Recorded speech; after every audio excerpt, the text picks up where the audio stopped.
Dollar bill? You're a pretentious, preening... You're a parasite. You're not an earner. You're a page pusher.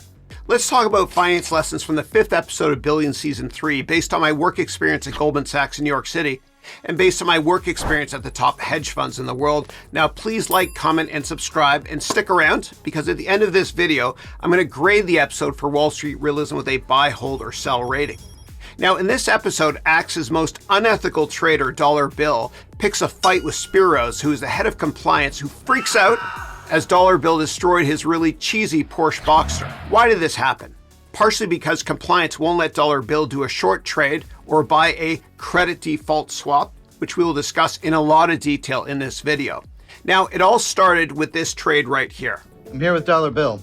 He wants to short Mendum Pharmaceuticals. They're about to draw the ire of the libtards for cruelty and the street for missing targets. I support this if compliance approves. Yeah. Now, why does he want to short Mendum Pharmaceutical?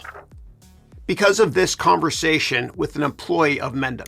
Imagine being so heartless that you continue to put tumors in living creatures even after you know the drug wasn't working. Only a monster would profit from an animal's misery and death. And we're gonna blow the whistle. Now, Dollar Bill bribes the employee to cooperate with him by doing this. Here's a little something to tide you over in the fallout from your testimony against Mendum. So once the whistleblower tells the world about this, then the stock will crash and Dollar Bill will make a killing on the short. Now, how does a short work? Well, pretend I'm Dollar Bill at hedge fund Axe Capital, meaning I work at a buy-side firm. So myself or my trader, Mafi, will call a sell-side firm like Goldman Sachs and ask Goldman to find a mutual fund, for example, that owns Mendum Pharmaceutical, that might be able to lend it to us. So we want to borrow this share. And so we ask Goldman Sachs to find a shareholder that will lend the shares to us for a while.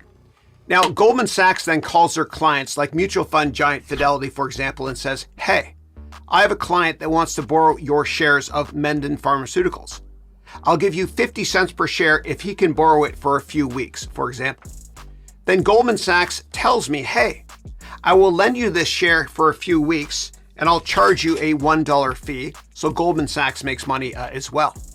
So let's say I borrow this one share that is valued at $100. Okay, so I borrow this and I give Goldman Sachs the $1 fee right here. Now what I can do is, with this one share worth $100 in my possession, I can sell it to another mutual fund or hedge fund for $100.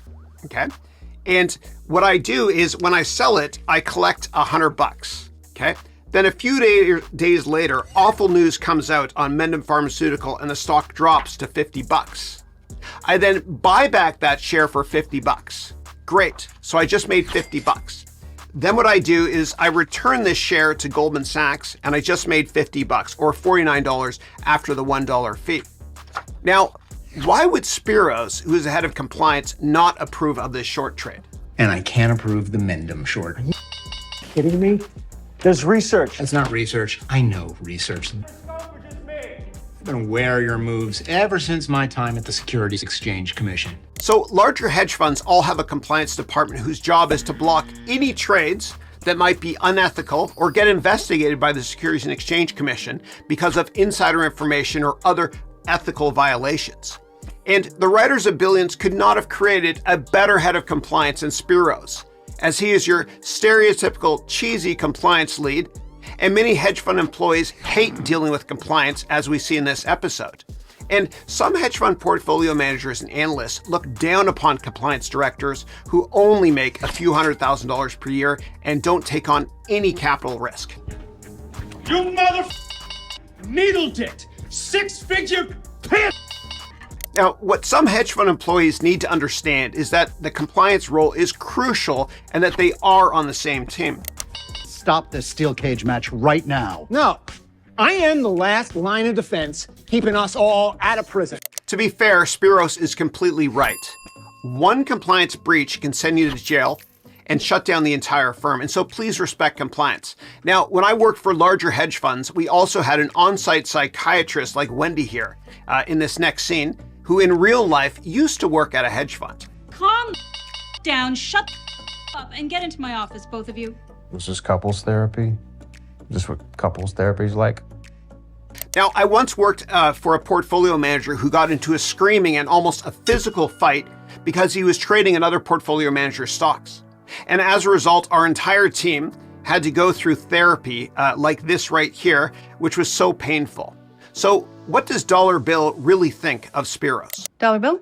You're a pretentious, preening... You're a parasite. You're not an earner. You're a page pusher. Accurate. This episode was incredibly well researched. Now, a lot of PMs think and feel this way about compliance, but of course they don't say it. So what are Dollar Bill's goals, or any portfolio manager's goals? Make money. Crap loads of green. For myself, for my family, for Axe Cap. And this can really conflict with the goal of compliance. Earn a nice living, sure. But my duty is to do so while stewarding this company through safe waters, avoiding regulatory scrutiny and upholding our fiduciary responsibility. I hate every pore of you. That's my favorite scene from the whole episode so far. Now, since Dollar Bill is no longer allowed to short Mendum Pharmaceutical, he does something very clever. He repackaged it. Instead of shorting Mendum, he went long, very long, and hedged it with credit default swaps. So when Mendum tanks, we clean up. I mean, you gotta admit, that's pretty good. Let's explain this trade. Why the heck would Dollar Bill want to buy, meaning go long, Mendum Pharmaceutical stock and hedge it with the purchase of CDS? Now, in order to understand why, let's first discuss what are credit default swaps, also referred to as CDS. Now, if a company has debt, right, like this bond right here, then investors can buy the bond just like you buy a stock. Now, if bad news comes out on the stock, of course the stock goes down. Similarly, if bad news comes out on the bonds of Mendum, this can also go down. I mean, the bonds can go down as well.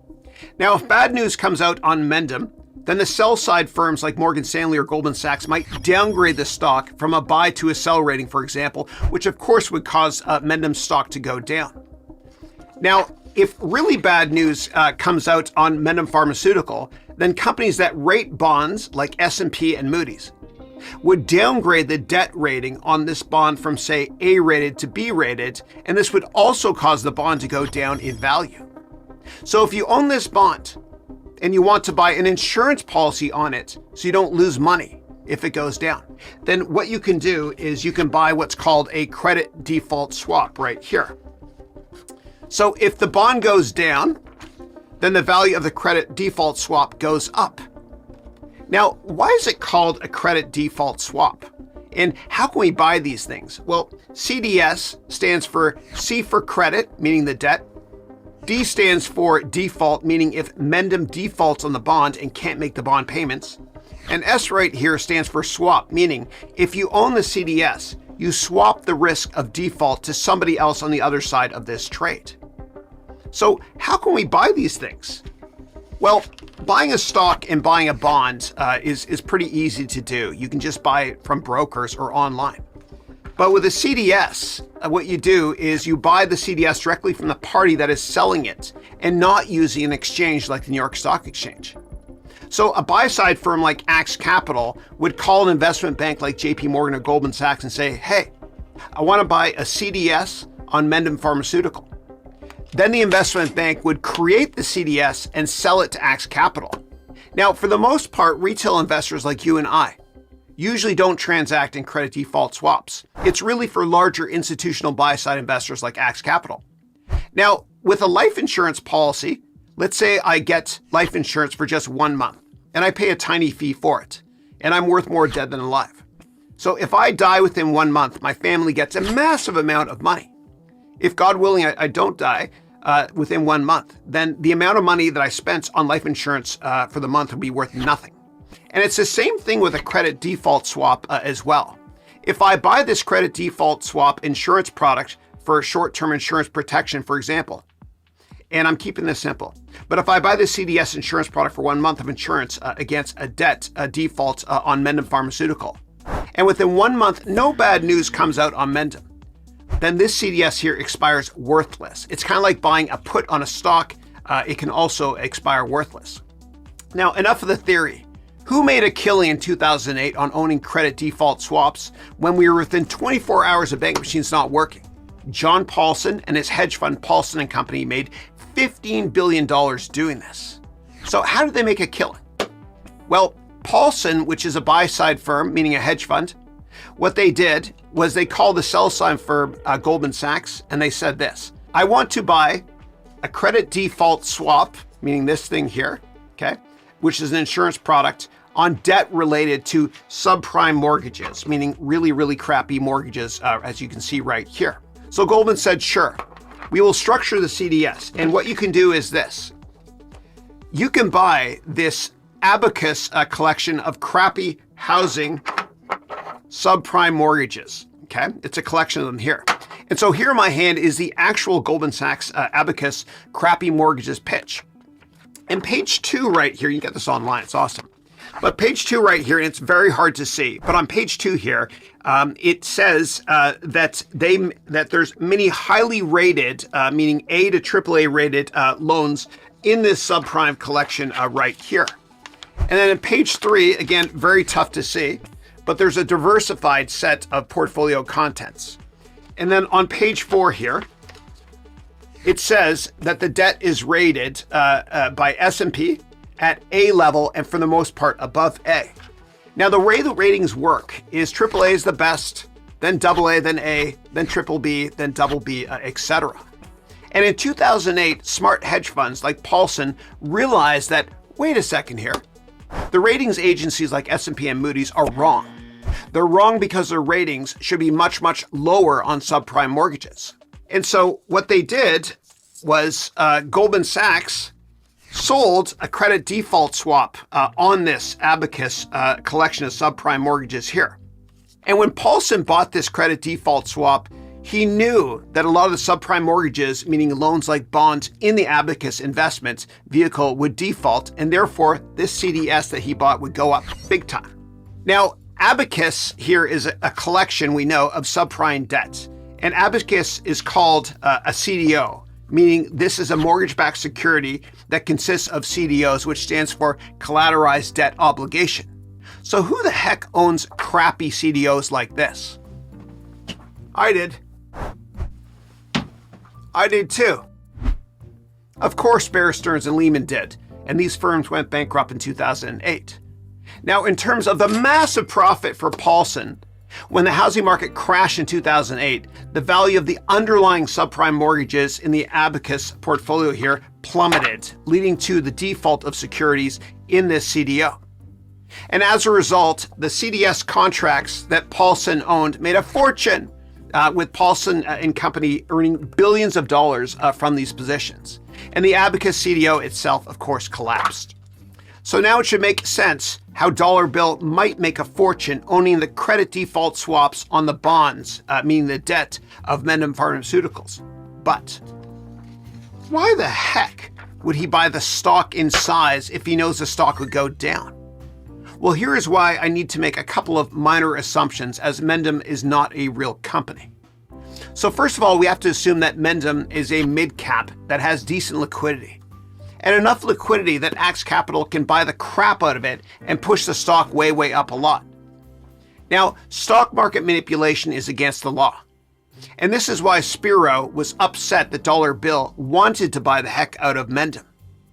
Now, by Axe Capital making Mendum go up a lot, then this means that the buy-side firm Axe Capital, they can always call a sell-side firm like Goldman Sachs and ask them to create a CDS on Mendum.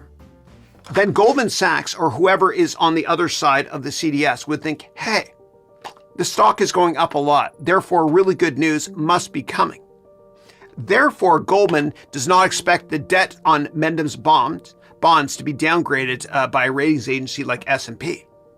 Therefore, Goldman Sachs will create this CDS for Axe Capital to buy without crazy high fees. Then after Axe Capital buys the CDS, then it can slowly sell the Mendum stock over the next few days or weeks until bad news on Mendum hits the tape.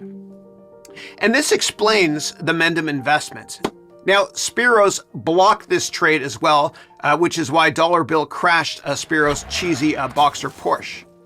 Now, if you want to book a call with us so we can help you with investments, personal finance, personal growth, your career, your startup, or anything, please click on the link in the description of this video. Thank you. Now, in this episode, we also see Axe Capital considering investing in venture capital. VCs are just hedge fund managers who can quote the Tibetan Book of the Dead. Oh, he has the pick of the best investments out there. I need to manage our investments here. AxeCap goes wherever you do. Accurate. And what Taylor meant by quoting the Tibetan book was that venture capital firms are also trying to make money just like hedge funds, but they speak much gooder than hedge funds. There's snobbery involved. So Taylor flies to the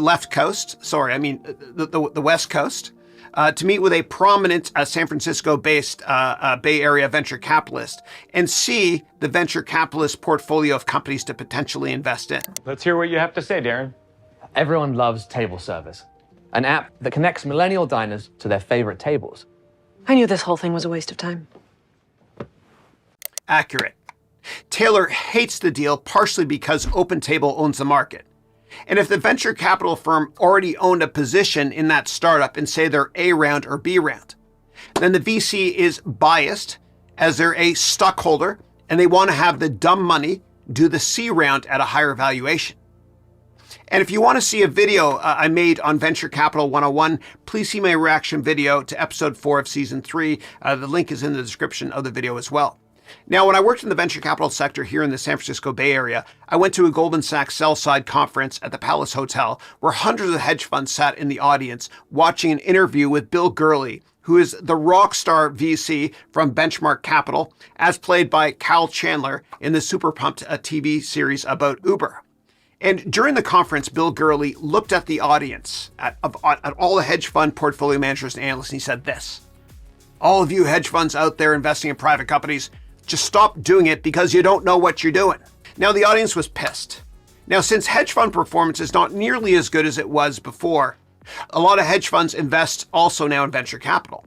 And the snobs in the VC sector do not view them as smart money. Quick side note, I worked in the same building as Bill Gurley on Market Street. And when I would chat with him, my neck would hurt because the guy's like 8 million feet tall. Now, for obvious reasons, there is tension between hedge funds and venture capital firms, as we see in this next clip here. Figure a fella flies out here, you'd show him something they might be able to invest in. He's got a solid pitch. And so your position in it must be thick as Nicki Minaj. You didn't even hear it. Did I need to? Really? I promised to show Axe investable startup. So right there, you saw how some VCs view hedge funds as dumb money. And Taylor is brilliant, though, and doesn't fall for it. Hedge funds come out here, their time horizon is different. They want to tell their investors they're diversified. That's what I offered you. Thank you for a very pleasant day. Have your car take me to the airport. Mr. Axelrod insists on hearing bad news at once. Accurate. Hedge funds, of course, have a shorter time horizon than venture capital firms do.